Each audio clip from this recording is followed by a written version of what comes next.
Hello, everyone. My name is David Arrows, and the topic I decided to research was homelessness and academic success.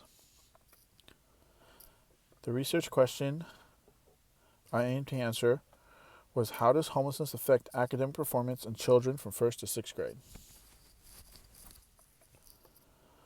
Hypotheses.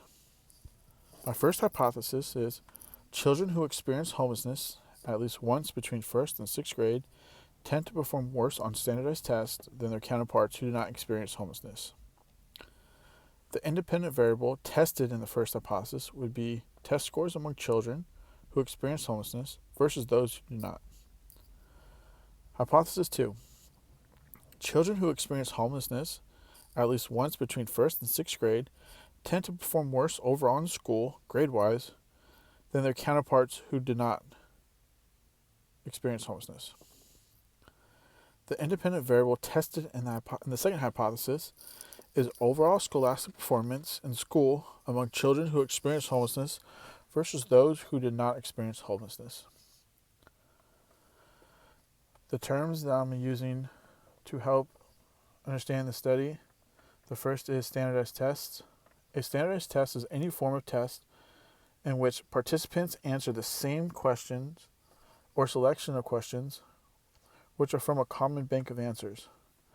These tests are also taken the same way and scored in the same manner.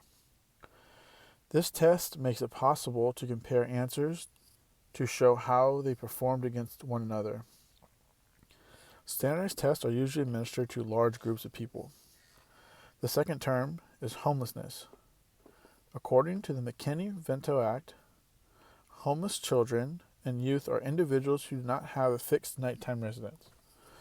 This definition includes children who double up due to loss of housing, children that are currently living in a motel, trailer parks, shelters, cars, bus and train stations, abandoned buildings, and any similar setting are considered homeless.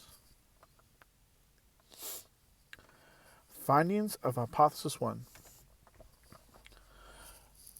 The findings were taken from the Schoolhouse, Washington, the Institute for Children Poverty and Homelessness, the Federal Survey data, and a study done by the Houston Independent School District.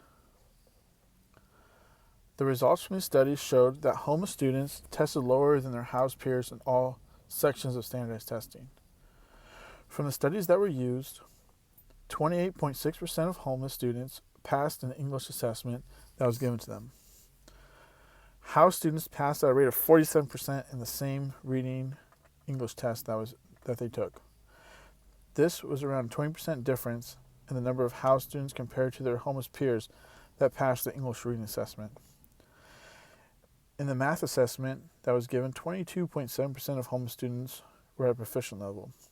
A total of 41.4% of all housed students passed the math assessment, which is around 20% difference in favor of the housed students.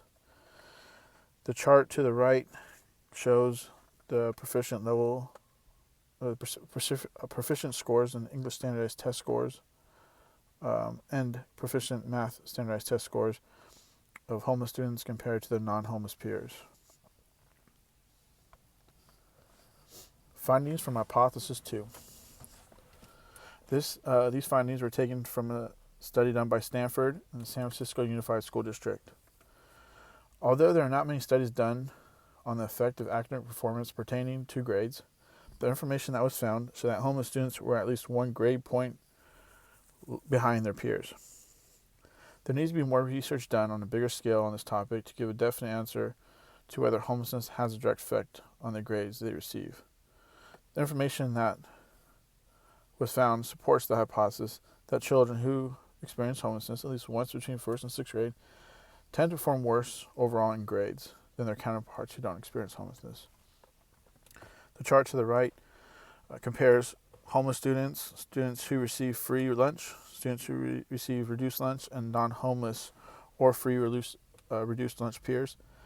And it shows the average GPA of those students within the San Francisco Unified School District and compares their grade point averages. From the studies and reports examined for this research project, the results were similar in students who have experienced homelessness in grades 1st to 6th grade did not perform as well as their peers in both standardized test scores as well as their GPA. Recommendations. There needs to be more consistent accommodations for students experiencing homelessness. These accommodations can include being provided reliable transportation, small group instruction, and access to on-site tutoring. These consistent accommodations could allow homeless students to reach grade level standards and perform better on standardized tests as well as their grades. From the information that was studied, one of the biggest problems that was found is that homeless students, compared to their peers, miss too much school. Providing students with reliable transportation could help minimize that amount of absences and help with their overall learning. One recommendation to help identify the academic needs of homeless students would be to administer standardized testing at an earlier age. As of right now, standardized testing begins in grade 3, and that's something that could be performed earlier to help see where these students are at an earlier age. This would allow parents and teachers to have a better understanding of how students are currently performing and what, if any, necessary supports or accommodations need to be put in place to help the children access grade level content. I appreciate your time in listening to my research project. If you have any questions, feel free to ask them at this point. Thank you very much.